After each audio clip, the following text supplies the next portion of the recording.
क्या संत रामपाल जी महाराज भगवान हैं? मुश्किल है परमात्मा को पाना। संत रामपाल जी महाराज की दया नहीं होगी तो कभी भी हमें भगवान नहीं मिल सकते, क्योंकि उन्हीं के रूप में भगवान आए और वो संत रामपाल जी ही भगवान है और कोई भगवान नहीं है इस धरती पे, वो ही भगवान है बस। क्या संत रामपाल जी महाराज की शरण में आने से असंभव कार्य भी संभव हो जाते हैं? अपनी आंखों से यहाँ देखा है लोगों को मरने के बाद जिंदा हुए। अभी एक केस जो 2 ग्राम जिसमें हेमोग्लोबिन था वो मर चुकी थी। 2 ग्राम खून में कोई जिंदा नहीं रह सकता है।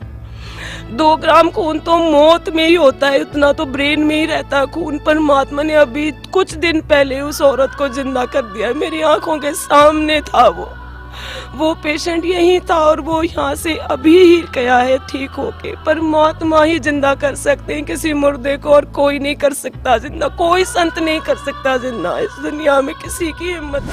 भक्त अपने भगवान की खोज में भगवान के साक्षात्कार के लिए, पूर्ण मोक्ष के लिए क्या कुछ नहीं करता। लेकिन अगर वही भगवान धरती पर हाजिर हो और आपके सामने हो तो क्या हो? इनसे एक तो आत्मा में कॉन्फिडेंस आया, जो मेरी आत्मा बहुत डामाडोल होती थी कि कहाँ है वो भगवान जिसने हमें पैदा किया। हम तो पैदा यूं ही हुए, यूं ही मर जाते हैं, तो वो बचाने वाला भगवान कहाँ है जिसका नाम नर नारायण। उस नर नारायण को खोजती खोजती मैं इतनी बड़ी हो गई। 15-16 साल की उम्र में भी मैं मथुरा वृंदावन में परिक्रमा देने जाती थी। लड्डू गोपाल जी को मैं चोट अपने हाथ से उनके कपड़े सिलाती थी, उनको सुलाती थी। फिर भी मैं संतुष्ट नहीं थी कि वो भगवान बात नहीं करते थे, वो तो पत्थर थे। परमात्मा जिंदा कहाँ है, मैं वो खोजती थी। मेरी आत्मा मेरी रोज नर नारायण को खोजते खोजते मैं अजमेर शरीफ में मंदिर, मस्जिद, गुरुद्वारा, चर्च में हर जगह जाती थी, पर मुझे ऐसा लगता नहीं था कि वहाँ वो नर नारायण है। जैसे मैं यहाँ आई, इस द्वार के अंदर आते ही मुझे लगा कि बरवाला में ही भगवान है और कहीं नहीं है भगवान।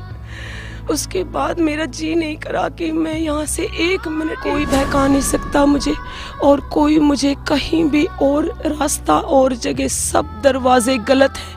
हर जो भी संत जिसके लिए आप पूछ रहे हैं सवाल, इंटरव्यू, कोई भी संत जो आजकल जो बैठे हुए हैं, जी ये निरंकारी है या धन सतगुरु है और ये श्री श्री रविशंकर और ये कुमार स्वामी, जितने भी ओरिएंटल पीसेस हैं, ये बिल्कुल सब गलत हैं।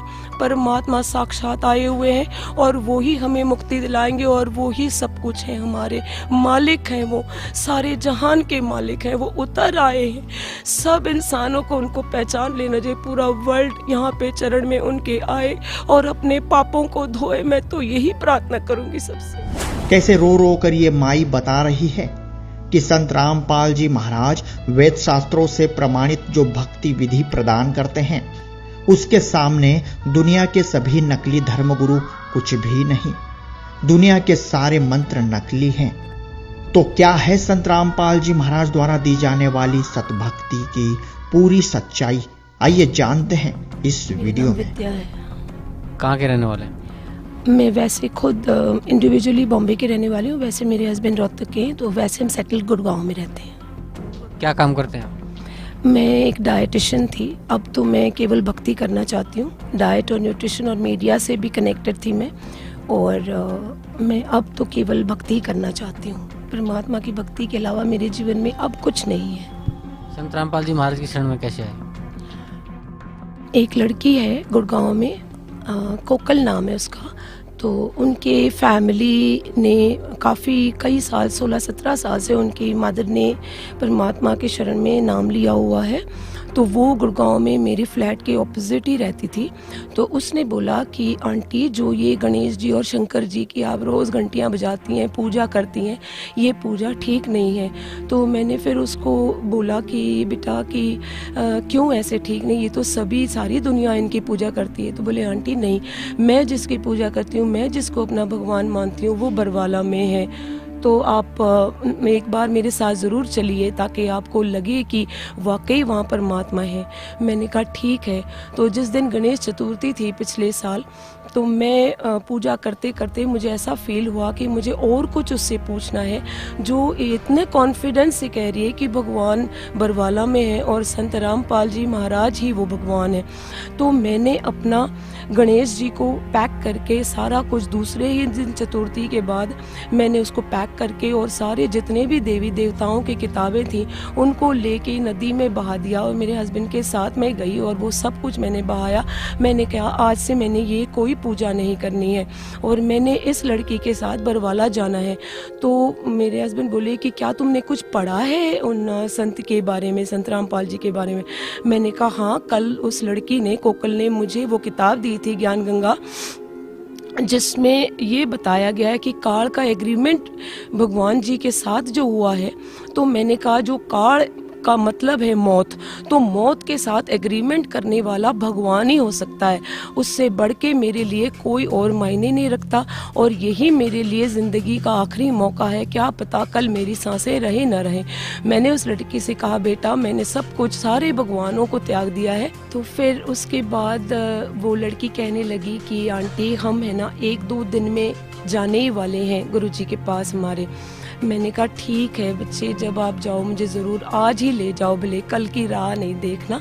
तो बोली ठीक है आंटी, शायद हमारी गाड़ी आने वाली है परसों, तो अगर परमात्मा दया करेंगे तो कल ही जा सकते। मैंने कहा ठीक है। तो रात के 11 बजे उसी दिन फ़ोन आ गया कि वो गाड़ी लेके आ रही है और सुबह मैं 4 बजे वहाँ से निकली गुड़गांव से, 7 बजे मैं यहाँ पहुँची। उसके बाद आते ही मैंने कहा मुझे कुछ नहीं करना है, खाना भी नहीं खाना है, पहले मुझे को कल नाम दिलवा दो।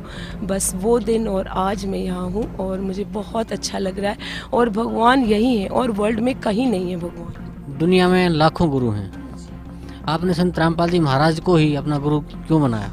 क्योंकि मैंने बचपन में ये सुना था कि नर नारायण का शब्द मेरे दिमाग में एकदम टाइप था कि नर नारायण, नर ही होता है नारायण का रूप, तो वो नर होंगे कैसे? क्योंकि गॉड का मतलब मेल होता है, गॉडेस नहीं होते हैं। तो मैंने ये सोचा था कि नारी नारायण नहीं होते, नर नारायण है। तो उस नर नारायण को मेरी आत्मा समझो या मेरा बचपना समझो, वो खोजता रहता था उस नर नारायण को। तो मुझे उस लड़की के आत्मा से ऐसे मुझे लगा कि संत रामपाल जी उस लड़की की आत्मा में आकर मुझे प्रेरणा दे रहे कि बेटा तू आ जा और मेरे से नाम ले ले। संत रामपाल जी महाराज ने जो आपके पूज्य गुरुदेव संत रामपाल जी महाराज ने जो आपको भक्ति दी, उस भक्ति के आपको क्या लाभ मिले?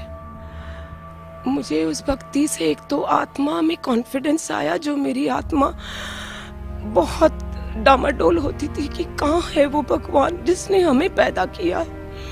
हम तो पैदा यूं ही हुए, यूं ही मर जाते हैं, तो वो बचाने वाला भगवान कहाँ है जिसका नाम नर नारायण। उस नर नारायण को खोजती खोजती मैं इतनी बड़ी हो गई। 15-16 साल की उम्र में भी मैं मथुरा वृंदावन में परिक्रमा देने जाती थी। लड्डू गोपाल जी को मैं छोटे अपने हाथ से उनके कपड़े सिलाती थी, उनको सुलाती थी। फिर भी मैं संतुष्ट नहीं थी कि वो भगवान बात नहीं करते थे, वो तो पत्थर थे। परमात्मा जिंदा कहाँ है, मैं वो खोजती थी। मेरी आत्मा, मेरी रूह नर नारायण को खोजते खोजते मैं अजमेर शरीफ में मंदिर, मस्जिद, गुरुद्वारा, चर्च में हर जगह जाती थी, पर मुझे ऐसा लगता नहीं था कि वहाँ वो नर नारायण है। जैसे मैं यहाँ आई, इस द्वार के अंदर आते ही मुझे लगा कि बरवाला में ही भगवान है और कहीं नहीं है भगवान।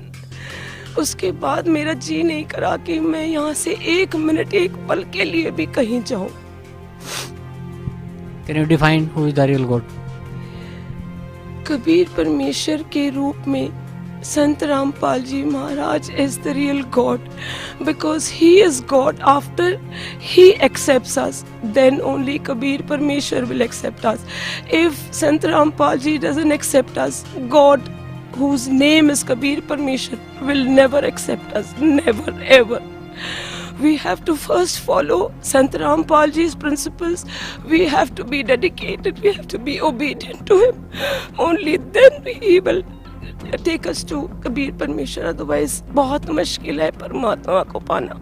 संत रामपाल जी महाराज की दया नहीं होगी तो कभी भी हमें भगवान नहीं मिल सकते, क्योंकि उन्हीं के रूप में भगवान आए और वो संत रामपाल जी ही भगवान है और कोई भगवान नहीं है इस धरती पे, वो ही भगवान है बस। बट वाई वाई का एक ये बहुत बड़ा क्वेश्चन आपने बताया मुझे, क्योंकि मैंने अपनी आँखों से यहाँ देखा है लोगों को मरने के बाद जिंदा हुए। अभी एक केस जो 2 ग्राम जिसमें हेमोग्लोबिन था वो मर चुकी थी। 2 ग्राम खून में कोई जिंदा नहीं रह सकता है। 2 ग्राम खून तो मौत में ही होता है, उतना तो ब्रेन में ही रहता है खून। परमात्मा ने अभी कुछ दिन पहले उस औरत को जिंदा कर दिया, मेरी आंखों के सामने था वो पेशेंट यही था और वो यहाँ से अभी ही गया है ठीक होके। परमात्मा ही जिंदा कर सकते हैं किसी मुर्दे को, और कोई नहीं कर सकता जिंदा, कोई संत नहीं कर सकता जिंदा। इस दुनिया में किसी की हिम्मत नहीं है। संत रामपाल जी महाराज से नाम उपदेश लेने के बाद आपको क्या क्या लाभ मिला? मुझे केवल भक्ति चाहिए थी, परमात्मा की सेवा चाहिए थी, मुझे दुनियादारी का कोई लाभ नहीं चाहिए। मुझे परमात्मा ने बिना नाम लिए भी सब कुछ दिया। अब मेरी कोई इच्छा बाकी नहीं है, केवल मुझे भक्ति की भीख दे परमात्मा। संत रामपाल जी महाराज जी के पास एक बेकारन बन के आई और मैं भीख ही मांगती रहूंगी, मेरी आखिरी सांसों तक मैं भीख मांगूंगी कि मुझे भक्ति और सेवा की भीख दे, जो जिससे मैं वंचित रही और जिससे मैं अपने परमात्मा से दूर रही। और मुझे ये 5 तत्व का शरीर मिला जो मिट्टी में जाएगा। मेरी आत्मा के जितने भी मेरे पिछले जन्मों के बुरे कर्म है वो परमात्मा मुझे भक्ति और सेवा से मुझे पश्चाताप और प्रायश्चित करने का मौका दे। मैं यही मांगूंगी अपनी आखिरी सांस तक मेरे परमेश्वर से। संत रामपाल जी महाराज जी परमेश्वर है और वो ही है और कोई परमेश्वर नहीं है इस धरती। तो क्या आपको लगता है कि आपके पूज्य गुरुदेव संत रामपाल जी महाराज ने जो नाम उपदेश आपको दिया है उसी नाम के आधार से और संत रामपाल जी महाराज के आशीर्वाद से आप मुक्ति प्राप्त कर लेंगे? बिल्कुल, इसमें कोई दो राय नहीं है। कोई बहका नहीं सकता मुझे और कोई मुझे कहीं भी और रास्ता और जगह, सब दरवाजे गलत हैं। हर जो भी संत जिसके लिए आप पूछ रहे हैं सवाल इंटरव्यू, कोई भी संत जो आजकल जो बैठे हुए हैं, जो ये निरंकारी है या धन सतगुरु है और ये श्री श्री रविशंकर और ये कुमार स्वामी, जितने भी ओरिएंटल पीसेस हैं, ये बिल्कुल सब गलत हैं। परमात्मा साक्षात आए हुए हैं और वो ही हमें मुक्ति दिलाएंगे और वो ही सब कुछ है, हमारे मालिक हैं, वो सारे जहान के मालिक हैं, वो उतर आए हैं। सब इंसानों को उनको पहचान लेना चाहिए। पूरा वर्ल्ड यहाँ पे चरण में उनके आए और अपने पापों को धोए। मैं तो यही प्रार्थना करूंगी सबसे। धन्यवाद आपका, बहुत बहुत धन्यवाद। बंदी छोड़ सतगुरु रामपाल जी महाराज जी की जय। सत्य परमेश्वर। सत्य घटना, सत्य की तहता।